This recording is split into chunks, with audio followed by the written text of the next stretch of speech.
Maybe but they cut it out during the trailer. Yeah. Another great film. Oh, yep. Let me get this. Advertisement again for Extra I Real know the Podcast. advertisement. Don't mind that. All right. Let's talk about Liar Liar. Get right into it. I mean, the trailer says it all. A lot of the good parts are in the trailer, I would say. There are some parts that I would say are There's some pretty parts good that are, outside the trailer, but the trailer does nail a lot of them. Yeah, it does. What are your first impressions of this film? This is a trailer where you can watch, and actually, it is the film. Yeah, I would A agree. lot of trailers you think, you know, There's got to be more mo- to it. There's got to be Well, more to it. Yeah. this is gonna be an awesome movie, and you get there, and it's like, this is not an awesome movie. Yeah. My first impressions when I watched this film are it's absolutely hilarious and absolutely depressing at the same time. It was kind of a roller coaster of emotions. You have all these comedic parts where he can't lie, so he's saying all these things where it's just outrageous, you know. But then there's also the aspect of he's a lawyer and he's, you know, it's almost criminal what he was doing. You know, he had this woman who was cheating with 7 different people, and he wanted. Her to get money. The worst part for me was when she wanted full custody of the kids at that point, just to and I collect think more that's money. yeah, that's where It's he like, I already realized- won half your money, but. Well, he even says though, like, but you already have a lot of money. Like, I just won you a bunch of money. Yeah. And now you want more? Yeah, that was. And then that was she's a like, huge part yeah, of the now I film. want full custody of the kids too. And you're gonna take his kids away from him? Yeah.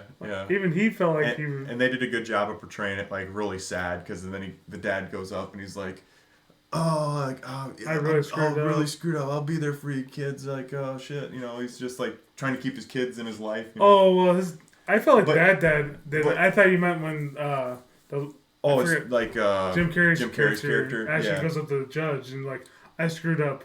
Can we like reverse this ruling Yep. somehow? Because he really felt bad for the dad because he realized how much time and effort this dad was actually trying to get with his kids. Yeah, and that was a good. And That was the best writing part of the film, because they Yep. portrayed that sad part, and he's kind of neglecting his kid in the way for his career Yeah. to progress, And and this then dad- finally, spoiler alert, realizes that, man, I need to spend more time with my kids. Like, Or my this is kid. some messed up crap I've been doing in the Justice law, system. the justice system environment, and need to change my ways a little bit, which is a good moral to the story a little bit. I mean, I kind of agree with it. You know, spend more time with the kids.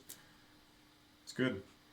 But back to the comedy parts, man. Great comedy. I did like how, you know, he felt like he had to lie to win court cases. Yep. And then he learns that if he really puts his mind to it, really figures out, like, he won that girl the case, but truthfully.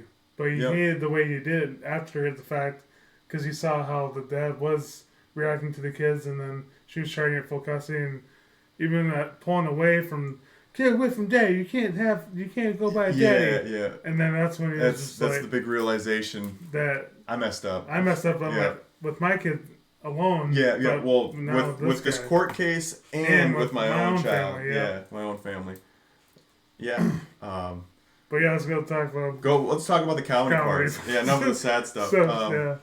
What was your favorite part of this film?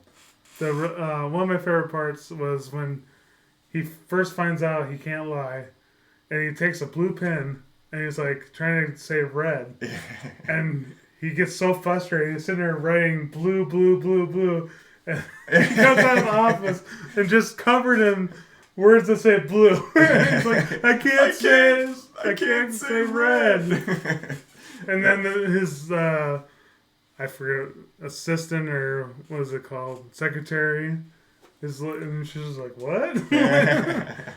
I can't lie. That's good. And I then like that. she asked him a certain thing, and then I think it was something about pay raise, because one of his other people gave his assistant a pay raise. Yeah. She's like, well, when this person got a pay raise and blah blah, and I asked for one, was it because of this reason? And he was like, no, that was a complete lie. And then so I'm like, I quit. He's laying everything out there. I think that's the best part. Like, yeah, sure, it was kind of funny when he was lying about stuff and yeah, blah blah blah. That like that those lies set the stage for the comedic parts that later fell in line. I like that. That was great. Yeah, Um, no, yeah. that to me was what made the film. Just those parts where he was just like lying. Like he's got the homeless guy there and he's like, "Can you spare some change?" Oh, Yeah, yes, I but can." I'm kind of a cheap ass. Or like when he was doing the naughty with that one girl. Yeah, and yeah. Was that good? I've had No, better. I've had better. Yeah, that's pretty good. Or like when he's at a court and he's trying to think of a way to not be able to be in court and he goes in the bathroom, starts beating That's himself exactly up. I was gonna say that. That's my favorite part That's of the probably film. one of my other favorite parts. That's my too. favorite part where he's trying to delay.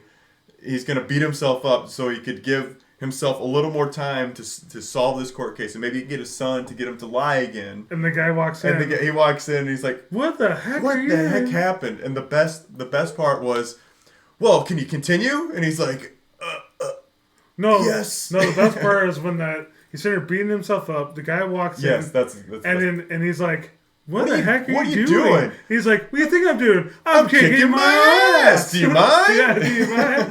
The guy's just like, you're crazy, and left. Then he comes out of the bathroom, and then the judge is like, what the hell happened to you? And then he's like, so you think you continue? And then he's like, yes.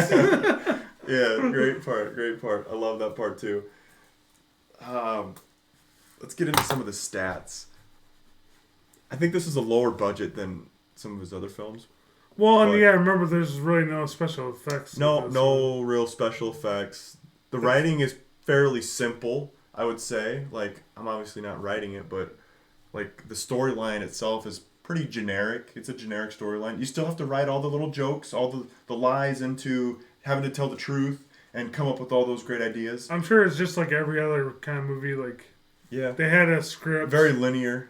And it was, kind of linear, and they probably squeezed some stuff in or changed. There's not really any thinking you have to do, which I think is great for this kind of film. Well, you gotta remember just too, following along and taking the jokes. As even when they hire an actor, they kind of still have to like figure out what this character would do with that actor. Yeah. So I don't know if they had Jim Carrey lined up the whole entire time, which I'm sure they probably did. But you know what I'm saying? Like, yep. Every movie they don't know who they're gonna get until they come on scene. So this is pretty shocking to me. Just on reading this, $45 million was the budget. Oh, that is kind of fairly high for what I was expecting. Well, yeah, when you talk about all these other films, but I remember they had a jet. Yeah, like the cars, all the production involved. Yeah, there was probably the a jet lot more. That plane was probably the most out of the whole. Yeah. I don't know. I didn't think it was that high either. I didn't think it would have been that high, given like everything is more realistic, pretty realistic, and you don't basic. Like it's all jokes. It's all liar jokes. Like yeah, that's all it is. There's no CGI. 45 million. Came out in 1997, so 3 years after Ace Ventura and The Mask. Made a killing, $302 million off of a $45 million budget. That's astronomical. That's not good at all. That was terrible. I can't believe it. How they do that. Fletcher Reed is the guy's name. Yeah. Fletcher. Yeah. He did a good job of playing him. Not as over the top. No. As the other films, I would say. There was parts. But there definitely was some parts. Like the claw. Yeah, the claw. That's pretty tame for all of his other films. He doesn't have like. Has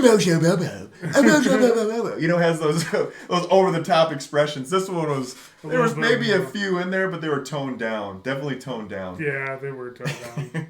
And even in The Mask, he's got all those just like being The Mask and being over the top. Well, and that's just how Jim Carrey is. I mean, that's the kind of roles he does like playing. Yeah.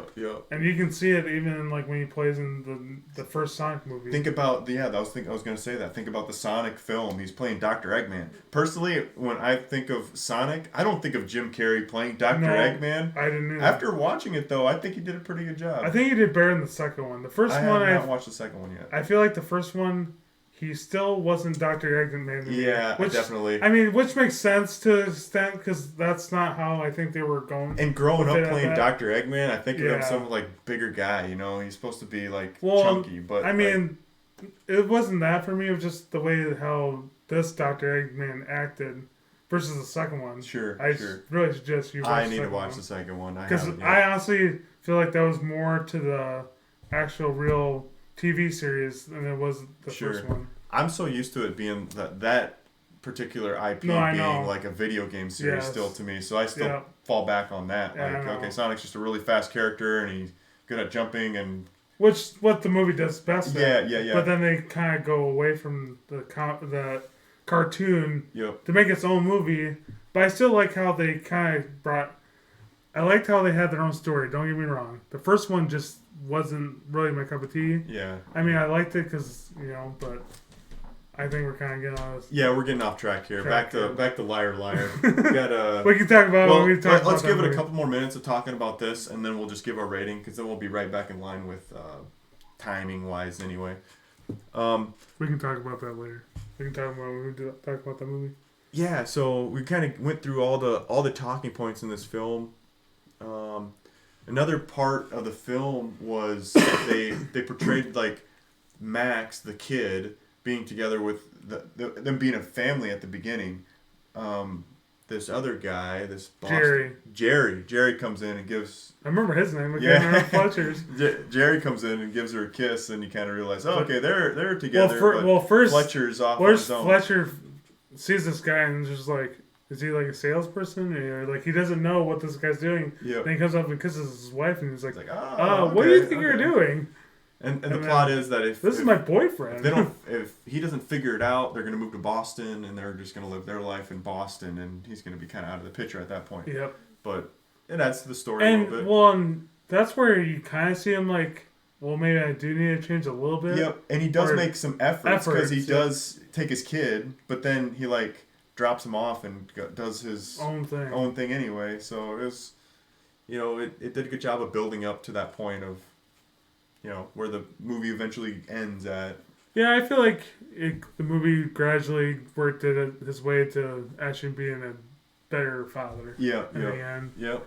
I mean, I don't really agree with how he had to become that great father, but his son had the wishing Yeah. to be a better person. Yeah, and that was kind of the sad part of the film too, when he said he was going to be at his son's birthday party, he doesn't show up, and that's when his son's finally like, all right, I'm going to wish this guy is not able to lie, because I'm tired of all this lying bullshit he's been doing throughout the beginning of the film. Well, and his dad had plenty of chances to break off with that one girl to go there, Yep. but he just felt so committed to be with her, because he felt like Yep. if And he doesn't, then his career will go down the Exactly, toilet. and she was like a big career Yep, builder for him, yep. and that begins the part of, that comedic part of, Was that good? yeah, I've had better. No, not better.